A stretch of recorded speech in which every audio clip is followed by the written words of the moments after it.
Seul de tous les prisonniers, Robert Léhy va s'effondrer sous le poids accablant de l'acte d'accusation.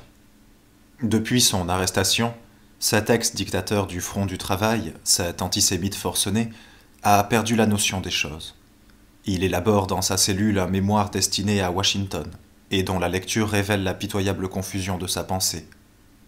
On y lit notamment « Premièrement, l'Allemagne deviendra une province des États-Unis. Deuxièmement, l'Amérique se donnera un régime calqué sur le national-socialisme, mais débarrassé de ses excès antisémitiques. Grâce à cette forme de gouvernement, elle établira de façon durable son rôle de première puissance mondiale. Troisièmement, le docteur Léhy sera chargé de l'exécution de ce projet. Assisté d'un certain nombre de collaborateurs, il dirigera l'action de sa cellule à la prison de Nuremberg. Quand il se rend compte que personne ne prend ses élucubrations au sérieux, il écrit une lettre à Henry Ford, faisant état de sa vaste expérience acquise lors de la création des usines Volkswagen. Il sollicite un emploi qu'il occuperait dès la fin du procès. L'acte d'accusation l'arrachera brutalement à ses spéculations insensées. Comment ? On prétend lui imputer, à lui, Robert Léhy, la déportation de millions d'ouvriers étrangers et le traitement inhumain qu'on leur a infligé en Allemagne ? C'est révoltant, monstrueux, inconcevable. Égaré, incapable de maîtriser ses nerfs, il arpente fiévreusement sa cellule. De temps en temps, il parle tout seul en bégayant. L'émotion a fait réapparaître le défaut d'articulation dont il s'était presque débarrassé. Il se précipite au-devant du psychiatre Gilbert, qui, comme chaque jour, lui fait une brève visite. Comment pourrais-je me défendre contre cette inculpation, moi qui ignorais tous ces crimes ? Bien sûr, il faut que justice soit faite, mais... Les yeux écarquillés, il s'adosse au mur, les bras en croix. Collez-vous au mur. Après tout, vous êtes les vainqueurs.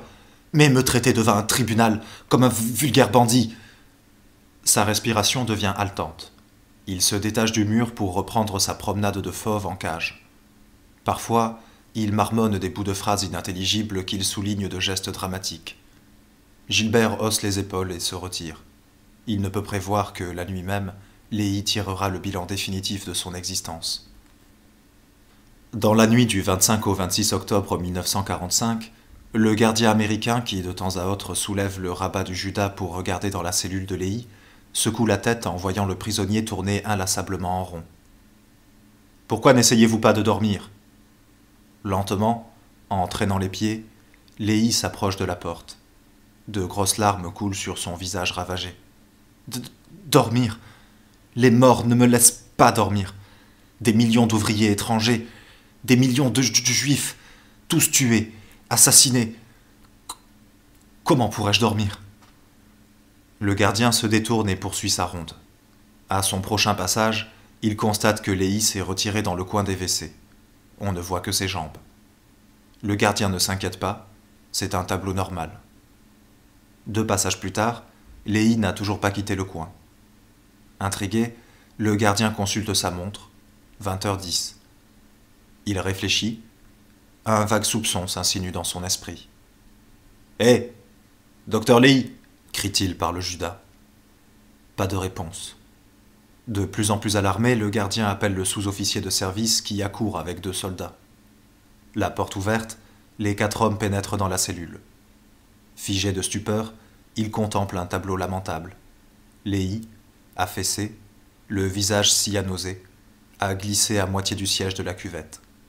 Il s'est servi de la fermeture éclair de son blouson de l'armée américaine pour confectionner un nœud coulant, fixé au levier de la chasse d'eau.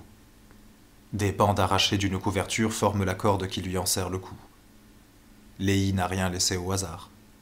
Afin d'étouffer ses râles, il s'est bâillonné en s'enfonçant dans la bouche une sorte de charpie faite de lambeaux de son caleçon.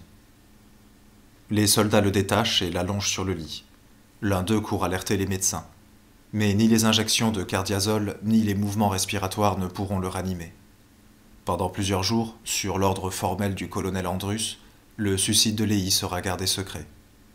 Andrus craint que les autres détenus ne soient tentés de suivre l'exemple de leurs camarades. Bien entendu, ils l'apprennent quand même. Les nouvelles voyagent vite à l'intérieur des prisons. Mais aucun d'eux ne s'en montrera impressionné. « Dieu soit loué !» s'exclame Göring. Il nous aurait seulement ridiculisés devant le tribunal avec ses discours confus et ses déclarations grandiloquentes. Un triste ivrogne. De toute manière, il aurait fini par se noyer dans l'alcool. Ce sera là toute l'oraison funèbre d'un homme qui se croyait un demi-dieu.